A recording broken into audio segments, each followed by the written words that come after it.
हां, जय शिवराय दादा. जय शिवराय. तर दादा तुम्ही कृषी कल्याण यूट्यूबचे ओनर आहात ना? हां, कृषी कल्याण यूट्यूब चॅनल आहे आपलं. हो, तर तुम्ही कालच्या व्हिडिओमध्ये सांगितलेलं आहे की कापूस, सोयाबीन अनुदान जे आहे तर ते दुसरा हप्ता शेतकऱ्यांच्या खात्यामध्ये जमा होण्यास सुरुवात झालेली आहे. तर हं. मग त्याबद्दल थोडीशी अपडेट आपल्या सबस्क्रायबरांना द्या. तर नक्कीच कापूस आणि सोयाबीनचं अनुदान पहिल्या टप्प्यातलं 49,00,000 शेतकऱ्यांना जवळपास 2,399 कोटी रुपयाचं 30 सप्टेंबर रोजी मुख्यमंत्र्यांच्या माध्यमातून वितरित करण्यात आलेलं आहे. परंतु आता राहिलेल्या 37,00,000 शेतकऱ्यांना 1,793 कोटी रुपयाचं दुसऱ्या टप्प्यातलं अनुदान येणाऱ्या 2 दिवसामध्ये वाटपाला सुरुवात होणार आहे. आणि एकूण 86,00,000 शेतकऱ्यांना कापूस आणि सोयाबीनच्या अनुदानासाठी पात्र केलेलं आहे. आणि आता काही शेतकऱ्यांना डबल कापूस आणि सोयाबीनचं अनुदान येणार आहे. ते सुद्धा मी व्हिडिओच्या शेवटी सांगणार आहे. परंतु सगळी यादी मी तुम्हाला सांगण्याचा प्रयत्न करतो आहे. याच्यामध्ये अकोला जिल्ह्यामध्ये पाहिलं तर पहिल्या टप्प्यात 1,36,707 शेतकऱ्यांना पैसे जमा झाले. हो. आणि आता दुसऱ्या टप्प्यातल्या राहिलेल्या 1,00,000 पेक्षा जास्त शेतकऱ्यांच्या खात्यामध्ये कापूस आणि सोयाबीनचं अनुदान जमा होणार आहे. अमरावतीमध्ये 1,43,097 शेतकऱ्यांना अनुदान जमा झालं आणि राहिलेल्या 1,12,127 शेतकऱ्यांना ते सुद्धा जमा होणार आहे येणाऱ्या 2 दिवसामध्ये. हे दुसऱ्या टप्प्यातलं अनुदान आहे. हो. याचबरोबर अहिल्यानगर जिल्ह्यातील 2,58,102 शेतकऱ्यांना पैसे जमा झाले आहेत आणि राहिलेल्या शेतकऱ्यांना सुद्धा लवकरच जमा होतील. कोल्हापूर जिल्ह्यातील 30,128 शेतकऱ्यांना पैसे जमा झालेले आहेत आणि उर्वरित शेतकऱ्यांना सुद्धा जमा होणार आहेत.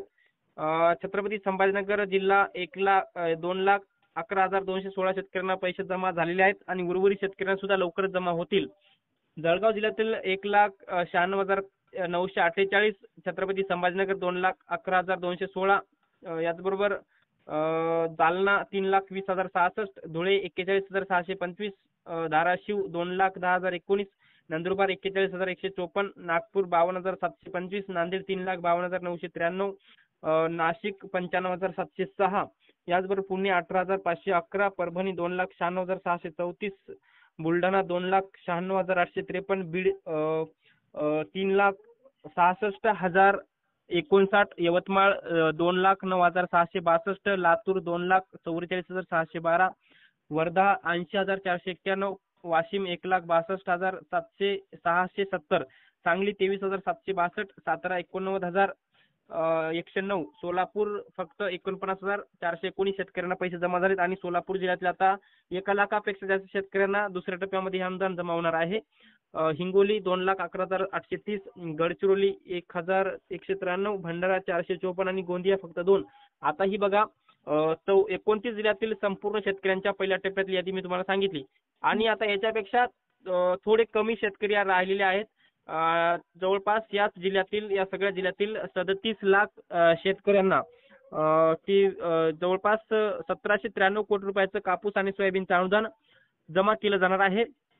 आणि आता जे शेतकरी पीएम किसान आणि नमो शेतकरीचे लाभार्थी आहेत त्यांना मात्र केवायसी करण्याची काही आवश्यकता नाही. परंतु शेतकऱ्यांना सांगा की जे शेतकरी पीएम किसान आणि नमो शेतकरीचे लाभार्थी नाहीत त्यांनी जर केवायसी अद्यापही जर केली नसेल तर लवकरात लवकर करून घ्या. कारण की केवायसी केल्याशिवाय कापूस आणि सोयाबीनचं अनुदान शेतकऱ्यांच्या खात्यामध्ये जमा होणार नाही. आणि हे अनुदान हेक्टरी 5,000 रुपये आहे. 2 हेक्टरची मर्यादा आहे याच्यासाठी कापूस आणि सोयाबीनच्या अनुदानासाठी. आणि अजून जर सांगायला गेलं तर जवळपास आपण जर पाहिलं तर राज्याचे उपमुख्यमंत्री व अर्थमंत्री, वित्तमंत्री अजित पवार साहेबांनी माहिती दिलेली होती. आणि त्या माहितीनुसार एकूण 68,00,000 शेतकऱ्यांचा डेटा शासनाला पोहोचलेला आहे. आणि 68,00,000 शेतकऱ्यांचा पैकी 65,00,000 शेतकऱ्यांची केवायसी पूर्ण झालेली आहे. आणि 65,00,000 शेतकऱ्यांपैकी 49,00,000 शेतकऱ्यांच्या खात्यामध्ये 2,399 कोटी रुपये 30 सप्टेंबर 2024 रोजी जमा झालेले आहेत. आता आपण जसं की थंबनेलवरती टाकलेलं आहे की डबल अनुदान येणार शेतकऱ्यांच्या खात्यामध्ये. आता हे कसं येणार ते तुम्हाला थोडक्यात सांगतो. आता याच्यामध्ये आपण जर पाहिलं तर आता ज्या 49,00,000 शेतकऱ्यांना कापूस सोयाबीनचं अनुदान जमा झालं. आता 49,00,000 शेतकऱ्यांपैकी एखाद्या शेतकऱ्याचं आपण उदाहरण घेऊयात. याच्यामध्ये एका शेतकऱ्याचं कापूस आणि एकच शेतकरी आधी कापूस आणि सोयाबीनच्या अनुदानासाठी जर पात्र असेल तर त्या शेतकऱ्याला काय झालेलं की कापसाचेच पैसे आलेले आहेत आणि सोयाबीनचे आलेलेच नाहीत. हो. शेतकरी म्हणत आहे की बा मला कापसाचे पैसे आले मग सोयाबीनचे का नाही आले. तर ते काही प्रॉब्लेम किंवा काही तांत्रिक अडचणीमुळे आलेले नसते. त्याचं कारण अजूनही समजू शकलं नाही. परंतु आता शेतकरी म्हणताय की आता मला एकाच पिकाचे पैसे आले, मग आता एकाच येणारच नाही. तसं नाही. त्या शेतकऱ्याला सुद्धा पैसे येतील. त्याला सुद्धा आता डबलच्या याच्यामध्ये दुसऱ्या टप्प्यामध्ये ते डबल पैसे येऊन जातील. कापूस जर आले असतील तर सोयाबीनचे येतील. आणि काही शेतकऱ्याला सोयाबीनचे आले असतील तर कापसाचे येतील. मग एखाद्या शेतकऱ्याचा कापूसच असेल तर त्याला कापसाचे येतील. मग जेवढे काही त्याचं आंदोलनासाठी पात्र आहे किंवा ज्या शेतकऱ्यांनी गेल्या वर्षी काही ज्या क्षेत्राची पीक पाहणी केलेली आहे किंवा जे शेतकरी पात्र आहेत, परंतु आंदोलन बाकी राहिले असेल तर त्या शेतकऱ्याचे पैसे 100% येऊन जातील. परंतु येणार नाहीत असे वगैरे काही नाही. चुकीची माहिती कोणी सांगू नये किंवा शेतकऱ्यांना देऊ पण नये. अजून जर याच्यामध्ये सांगायला गेलं तर जे शेतकरी सामायिक खासदार शेतकरी आता 86 लाख शेतकऱ्यांपैकी 16 लाख शेतकरी सामायिक आहेत, बरोबर? हो. तर 16 लाख शेतकऱ्यांना मग सामायिक खासदार असतील तर त्यांना ना हरकत प्रमाणपत्र म्हणजे त्या गटामध्ये जेवढ्या सामायिक खातेदार त्या गटामध्येच त्या त्या त्या म्हणजे त्या होल्डिंग त्या शेतकऱ्याची जे काही सामायिक खातं आहे त्याच्यामध्ये जेवढे काही शेतकरी आहेत त्यांचं सामायिक पत्र त्यांचं ना हरकत प्रमाणपत्र देणं अत्यंत महत्वाचं आहे. त्याच्यावरती सिग्नेचर वगैरे सह्या वगैरे देणं अत्यंत महत्वाचं आहे.